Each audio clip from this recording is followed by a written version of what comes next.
Today discuss about spinning important questions. প্রথমে আসি, what effect if ring caught dia less? অর্থাৎ ধরুন আপনার রিং মেশিনের কটের ডায়া হচ্ছে 30 মিলিমিটার কিংবা 29 মিলিমিটার। তো সেক্ষেত্রে সেটা কট গ্রাইন্ডিং করতে করতে একটা সময় 27 মিলিমিটার অর্থাৎ 27 মিলিমিটারে চলে আসলো। তা আসলে কি সমস্যা হবে? তা আসলে তখন আপনার যদি ওই কট দিয়ে আমরা রিং মেশিন চালিয়ে থাকি তাহলে থিন সুতার মধ্যে থিনের সৃষ্টি হবে আর হচ্ছে কাউন্ট ভেরিয়েশন হওয়ার সম্ভাবনা থাকে।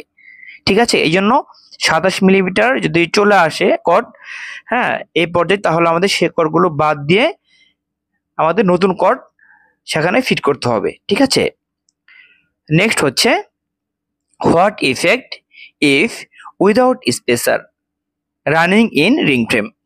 অর্থাৎ যদি স্পেসার ছাড়া রিং মেশিনে চালানো হয় তাহলে কি সমস্যা হবে? তাহলে সুতার মধ্যে থিক থিন ক্রিয়েট হবে। ঠিক আছে, অর্থাৎ ইয়ার্ন কোয়ালিটি খারাপ হবে। নেক্সট হচ্ছে if grain 85 স্লাইবার hang equal what? তাহলে এটা আমরা কিভাবে করব? ধরুন গ্রেইন আছে আপনার 80 কিংবা 85, 80 অর 85, সেক্ষেত্রে স্লাইবারের যে হ্যাং সেটা কত হবে? তাহলে কনস্ট্যান্ট হচ্ছে 8.33 ডিভাইড বাই 85 অথবা 8.33 ডিভাইড বাই 80। তাহলে হচ্ছে যা হবে তাই।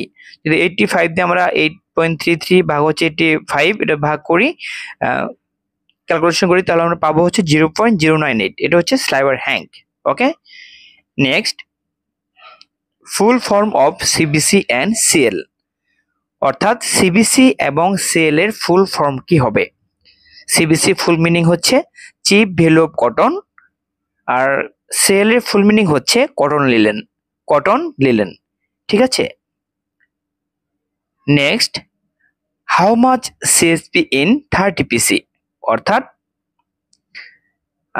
30 পিসি 30 পিসি এর সিএসপি কত থাকে?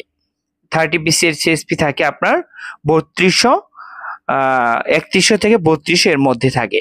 ঠিক আছে, তো আশা করি বুঝতে পেরেছেন। আজকে এই পর্যন্তই, পরবর্তীতে নতুন একটি টপিক নেব ইনশাল্লাহ। ততক্ষণ ভালো থাকবেন, আল্লাহ হাফেজ।